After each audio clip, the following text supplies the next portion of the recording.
Hi, everybody. Welcome to Bookies, and thanks for clicking on the link.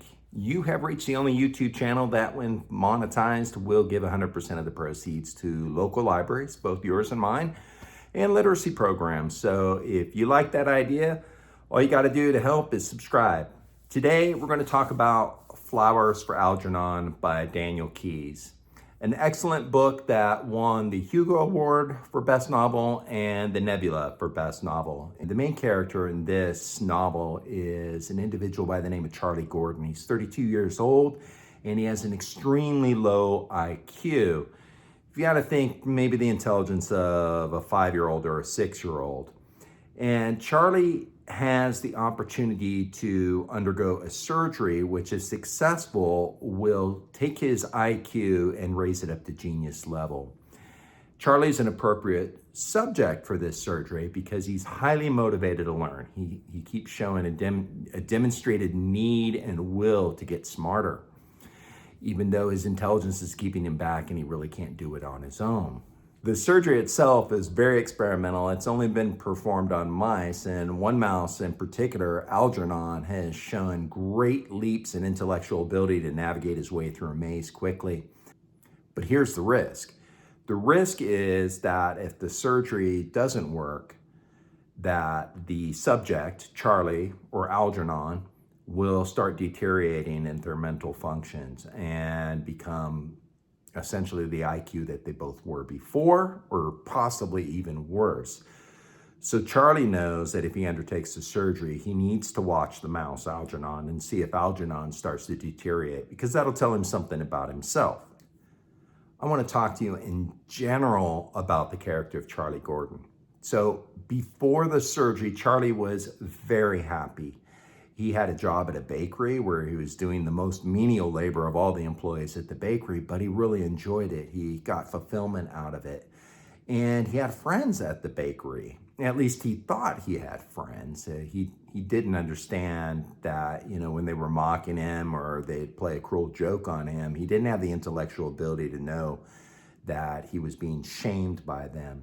So essentially, he was blissfully ignorant of the harm that people may have done him. So let's briefly discuss Charlie after the surgery. Well, it at least appears successful. And Charlie finds that his growing intelligence means that he's smarter than the scientists that devised the surgery itself. And Charlie starts working in that field because he has a personal interest in it. But along with this increased genius level intelligence becomes an awareness of the cruelty of others towards him. And he starts to take on characteristics of those other people. He becomes prideful, he becomes arrogant, he falls in love and then falls out of love, essentially because he feels intellectually superior to the woman that he initially loved. Things that you and I might take for granted, like a career, a profession, sex, the love of another individual, all these things Charlie gets to experience because of the surgery. So there's significant upside, even though there's some downside that he's struggling with. All right, I want to leave off at the character and talk about the art itself. Keyes does a masterful job here in using grammar and spelling to tell us a little bit about what's going on with Charlie. So Charlie is tasked with writing a daily journal. And when he's in his low IQ function, you could see that all the spelling is phonetic, the grammar is terrible. Charlie is essentially evidencing through his writing his mental acuity. And then when that mental acuity starts to rapidly increase, all of a sudden the reader, you start seeing complex sentence development, the spelling errors go away. And so it's a really masterful thing that Keyes does here just by spelling and grammar to tell us a lot about the character. It's the first time I've ever seen that. And I found that as a reader, you start looking for lapses in it, whether there's going to be a reversion with Charlie or not. And lastly, I'd like to talk about how the novel makes you feel as a reader. Most people, when they've read this novel, feel an incredible sadness. And I got a little bit of that myself. you're really rooting for Charlie, and because he's such a marvelous man pre-surgery that you really like Charlie, and you're rooting for the surgery to be successful and that the results of that surgery are going to go on and on and on throughout his life. And I was rooting for Charlie to kind of figure out life. I wanted his emotional maturity to catch up to his intellect. And because then, only then, can he really fully experience what it means to be human. And I think that's what this novel is talking about. What does it mean to be fully human? While I really enjoyed the pre-surgery Charlie, I also enjoyed the post-surgery Charlie.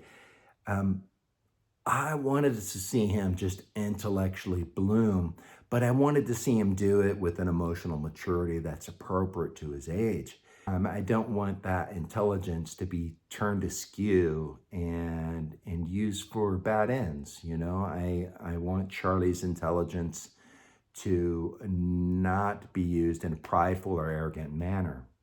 At the same time, as a reader, what I want for Charlie is kind of a little bit of his not intelligent self. I want him to be ignorant of the cruelty of the world.